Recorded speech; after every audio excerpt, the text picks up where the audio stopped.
Okay, it looks like we are live, Broncos country, but you guys know the drill by now. We got to let the stream breathe for just a second here and make sure that everything is nice and stable all across the YouTube platform. Welcome in, Broncos country, to this Denver Broncos Syndicate pregame show as your Denver Broncos, currently sitting at 6-2, are set to hit the road to take on the Houston Texans, who are sitting at 3-4.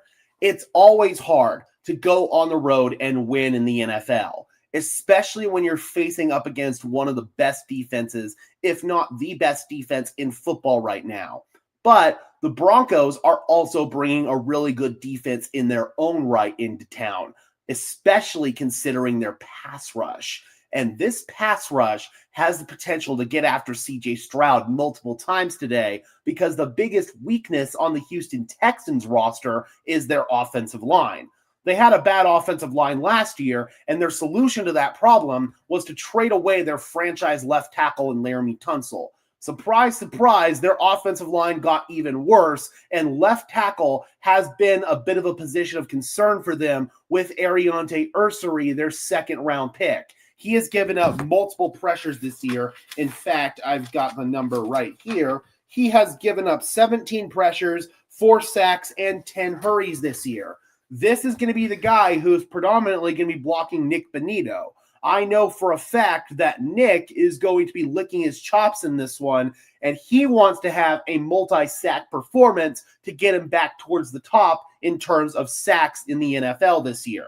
So we're going to go ahead and let a few people start streaming on in here before we officially get into things. Before that happens, guys, if you can just do me a big favor and smash the like button on this stream as well as subscribe to the channel, I would really appreciate it, guys. Those are both free and easy ways to show your support. It helps tell YouTube's algorithm to push us out, and it helps us get seen by more and more members of Broncos country just like you and me. Additionally, if you guys want to go above and beyond in supporting the channel, please consider becoming a channel member today. I would really appreciate if you would consider it. It's not mandatory whatsoever, but if you guys want some extra perks and incentives in exchange for helping me out and helping this channel grow, I would really appreciate it. Again, the link is in the description below.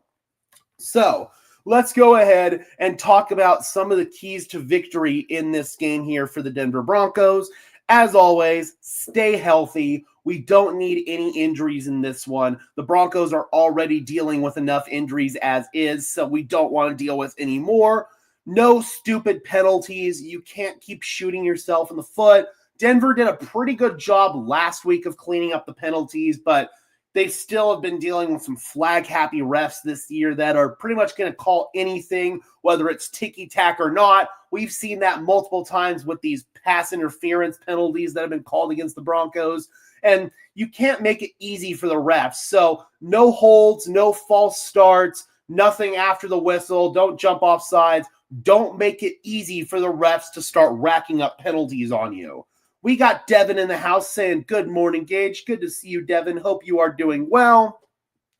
Stay patient in the passing game. This Houston Texans defense likes to drop back and play a lot of zone coverage. It's for that reason that Denver is going to have to take what the defense gives them. Find those voids in the zone coverage and spam them. If the Houston Texans start clogging the line of scrimmage and crowding the line of scrimmage to stop the run, then Denver can take advantage of some shots off of play action. We got John in the house. Good to see you. John says, should be a defensive showcase for both teams at the game, and the crowd is already fired up. Well, you enjoy, John. I hope you have an awesome time at the game, and make sure that Broncos country is well represented down there in Houston, Texas. Stay ahead of the chains at all times on offense. That's going to be predicated on having a good ground game, having a good passing game, and also not having penalties on offense that get you behind the chains. The last time the Broncos lost was against the Chargers, and in that game, their average third down was 3rd down and 11. In these previous games, Denver has done a much better job of staying in 3rd down and manageable, especially against the Dallas Cowboys. So you're going to have to stay in 3rd down and manageable, 3rd down and 4 and shorter than that in order to have a chance to move the ball consistently and keep this Texans offense on the sideline, going on long sustained drives and eventually tiring out this Houston Texans defense. That is going to be one of the keys to this game for sure. Another thing I want to say is don't get too greedy if you're Bo Nix. It's going to be a long dogfight kind of game. Don't feel like you have to force anything in the passing game. Just take what the defense gives you. I cannot emphasize that enough. We've got Matt in the house saying, let's go Broncos. Good to see you, Matt. Hope you are doing well this morning. I understand that Broncos country is very sick of Sean Payton calling screen passes, but there's a reason why he calls screens. They're a good way to mitigate a team that has a strong pass rush, which the Houston Texans very much do with Will Anderson and Danielle Hunter. Anderson has 42 pressures this year, and Hunter has 29 pressures. So in order to counter that, I do believe Denver is going to call some more screen passes in this game. I understand that fans might get frustrated with it, but my thing with the screen passes is you've got to execute in the blocking game. The reason why a lot of these screens fail for the Broncos is because they're not blocked well from the wide receiver and tight end position, especially when you're trying to get those perimeter screens. So you need to be able to consistently block in the screen game. If you want to call these plays, which I believe Sean is going to want to call these plays, you're going to have to consistently block them. Double team Will Anderson. Excuse me. Like I said, Will Anderson, he's got 42 pressures this year. So you're going to have to find a way to neutralize him. And if that means giving help to Garrett Bowles or Mike McGlinchey, whatever side he happens to line up on, then do it. Because Will Anderson can win early in the down, and he can bring almost immediate pressure, and he can wreck shop pretty much right away. So the Broncos are going to have a plan for him, but you got to remember you still have Danielle Hunter on the other side, and they've got a strong interior defensive line as well. So you can't completely sell out to stop Will Anderson, but he is the guy that makes things go on that interior defensive line. So I believe the Broncos are going to want to do a good job of neutralizing him. Like I talked about with Will Anderson getting pressure early in the down, the Broncos are going to want to get pressure on C.J. Stroud early in the down. This Texans offense is not going to stand a chance in the passing game if Nick Bonito and Jonathan Cooper are immediately breathing down C.J.'s neck. I think about the Colts game and the Chargers game where the pressure wasn't really getting home because they weren't getting pressure until later on in the down, and Daniel Jones and Justin Herbert would be able to extend the play or get the ball out of their hands, do whatever they need to do to counteract the Broncos pass rush. So in this one, it's going to be all about getting pressure early in the down. That way, C.J. Stroud and the Texans can't work the quick game. It was pretty evident last week on tape that they wanted to work the quick game against the San Francisco 49ers. I imagine they're going to want to do the same thing here against the Broncos, but the key to that is getting pressure early in the down.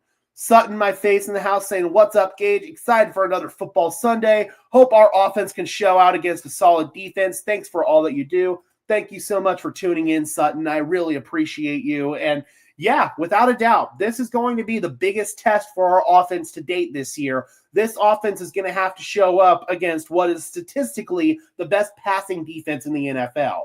But there are some weaknesses for this defense in the run game, which is what I think Denver's going to look to exploit. So J.K. Dobbins, R.J. Harvey, I'm expecting a big game for both of those guys. Devin says, I'm honestly not too worried about our two tackles. They've been playing well this year. I agree, but they haven't really faced edge rushers quite like Danielle Hunter and Will Anderson in terms of the rate of pressure they're getting this year. So it's going to be a big test for pretty much everybody on this offense. The offensive line, the receivers, Bo Nix, the ground game, like everybody is going to be tested today with this defense. So as far as how I think the Broncos defense is going to look to slow down this Texans offense, they've got some weapons in the passing game. Obviously, Nico Collins, a couple of their young receivers, Jaden Higgins and Jalen Noel, they've both started to play really well. Additionally, we've seen Dalton Schultz, their tight end, play well. Then they've got Woody Marks as a receiving weapon out of the backfield. He scares me against a guy like Alex Singleton. So as far as how Denver is going to look to contain some of these weapons, good to see you, Dylan. Hope you are doing well. That joke will always be evergreen here on Broncos Syndicate. But as far as how I think the Broncos are going to attack these Texans weapons, I actually think they're going to approach it similar to how they did with CeeDee Lamb and George Pickens last week. So they're probably going to put Riley Moss on either Jaden Higgins or Xavier Hutchinson. They're two outside receivers outside of Nico Collins, and then bracket Collins on the other side with Chris Abrams-Drain and a safety. That is something I could definitely see in this game. Another thing that I'm expecting is Jaquan McMillan in the slot on Christian Kirk pretty much all game long, and Jahdae Barron most of the time on Dalton Schultz. He did a great job taking care of Jake Ferguson for the Dallas Cowboys last week, so I anticipate he's going to be in a similar role in this game. But if we have Chris Abrams-Drain start to struggle out there, especially against a bigger receiver in Nico Collins, that's when I think we could see the Denver Broncos possibly put Jahdae Barron on the outside as opposed to Chris Abrams-Drain. And then maybe you think about Chris Abrams-Drain inside. It's going to be kind of an interesting chess match that Vance Joseph is going to have to figure out throughout the course of this game. Bronco fan says, we need to put way more pressure. We can't let Stroud sit in there or it could get bad. Like I talked about, we need to get that pressure early in the down. If he's got time to sit back and the pressure doesn't get there until later on in the down, that's when you're screwed. So you want to get early and immediate wins up front from your two edge rushers, even your backup edge rushers as well. Plus, I'd like to see some interior pressure. Zach Allen, John Franklin Myers, DJ Jones, Malcolm Roach. I'd love to see pressure from them today. Yes, they are going to be on TV today, 11 a.m. Fox. If we can get by Houston, the Raiders should be a winnable game, but it's a divisional opponent. Not only is it a divisional opponent, it's also a divisional opponent on a short week. Those games can get really, really screwy really, really quick. So this game is going to be a good cushion game for the Broncos. If they win this game, it affords them the chance to possibly lose a game a little bit later on this season and it not really hurt them too much. So I'd almost call this like an insurance policy game. If you win this game, then you have that insurance policy to drop a game a little bit later on if you're not playing your best football or if the Thursday night football bug kind of bites you. That can definitely happen. So that's another reason why I believe this game is so critical. And I 100% agree with you here as well, Bronco fan. Keep these guys in third down and long. That is the formula. Keep them in third down and long, and then stay out of third down and long on your side of the ball on offense. Plus, Buffalo can give us some help too if they beat the Chiefs, and I am fully expecting that to happen. Buffalo usually takes care of business against the Kansas City Chiefs in the regular season. It's the playoffs where they kind of have trouble beating them. So I do believe that the Buffalo Bills are going to take care of business today, and that would help us out significantly, obviously. I think we're all honorary members of Bills Mafia today here in Broncos country. Devin asks, is JT Gray making his debut today? Yes, he is. He is active. So he's going to be that special teams captain that the Denver Broncos brought him in to be. He's been nursing an injury these past couple of weeks. I don't know why he hasn't been on the injury report, honestly, but he has been nursing an injury. So that's why he hasn't been out there these past couple of weeks. But today, he's ready to go. He's up to speed as far as schematics and where things are for the Broncos. So I do expect him to have a role on special teams today.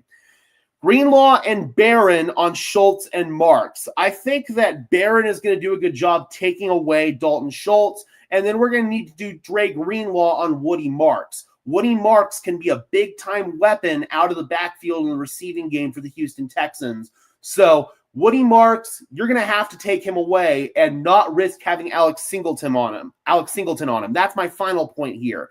Keep limiting Alex Singleton's role in coverage. The Broncos have done a good job of limiting Singleton and not having him be one-on-one too often in coverage, but this is a matchup that scares me if the Texans find a way to isolate Woody Marks on Alex Singleton. So you're going to have a plan for that, and I do believe that Dre Greenlaw is going to be a part of that plan as he's in line to probably play his first full game for the Broncos today. He played about 20 snaps against the Giants. It seems he's going to be closer full go in this game. Crumbles says Broncos win 74-23. Imagine if we dropped a 70 burger on them, dude. That'd be so much fun. Tristan says, I think Troy Franklin has a big game today. He's certainly going to have to step up in the absence of Marvin Mims, so I would expect him to have a big game today as well. A fully healthy Texans versus a depleted Broncos team. I agree, it's definitely a challenge, but at the end of the day, there are areas, the pass rush against this Texans offensive line, where I think Denver matches up rather well. Are you worried about Dre Greenlaw on the turf? A little bit, to be honest, but clearly the Broncos felt comfortable playing in this game. If they didn't, then he wouldn't have played. Hopefully we don't have any stupid penalties. Yep, that's towards the top of my keys to victory every single week. I have it written down in all caps with multiple exclamation points. We cannot have any stupid penalties. I 100% agree. Cowboys got beat so bad they had to injure our players. Carlos says, I bet the house on the Jahdae Barron pick, or on a Jahdae Barron pick. That'd be sick. That'd be sick if Barron got a pick in this one, just like last week, back-to-back weeks. I think Broncos country would feel collectively a lot better about Jahdae Barron if he were to get an interception in this one. Tristan says, it's a very winnable game for us. Next man up mentality. VJ says standards don't change. Let's go Broncos. Absolutely. And I can't believe we've gone this whole stream talking about Pat Surtain not playing in this one. The Broncos are going to have to change their plan from a schematic perspective. We already talked about how they might match up from a personnel side, but I do believe Denver's not going to be able to call as much man coverage as they want to. So we're going to see more cover 3, possibly more cover 4 in this one. They're going to have to drop back and play a lot more zone coverage. As my grandma's chihuahua is losing his ever-loving mind. I don't know what he is barking at. He is such a little turd. Barron might show us why he was a first-round pick. That would be nice. And even in a somewhat limited role, Barron's made an impact. He completely erased Jake Ferguson last week, and I'm hoping he's able to do the same thing this week with Dalton Schultz.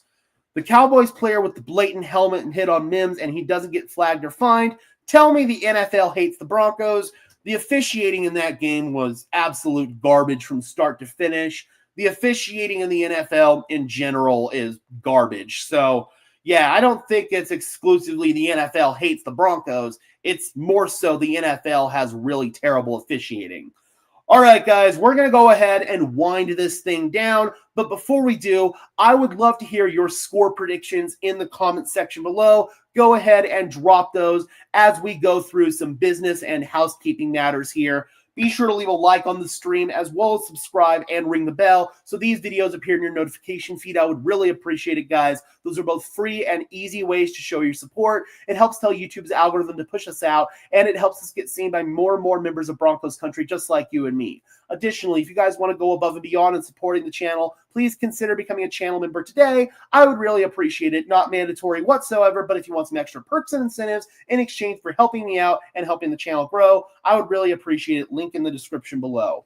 We've got John 19-14 Denver. We got Tristan 24-14 Denver. Carlos 153-3 Denver. We've got Sutton 24-17 Denver. My prediction is 18-16 Denver. I believe it's going to be an ugly dogfight for the entire game, but it's one that Denver should emerge victorious if they're able to get pressure on CJ Stroud, get sacks, and hopefully force a turnover or two.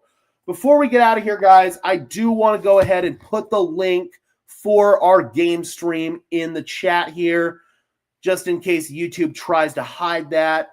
We do stream all the road games here on Broncos Syndicate. We cover the home games in person. So here is the link to today's stream.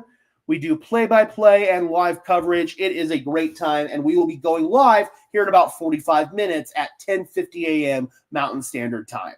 All right, guys, and until then, I'm your host, Gage Madrid, saying peace out.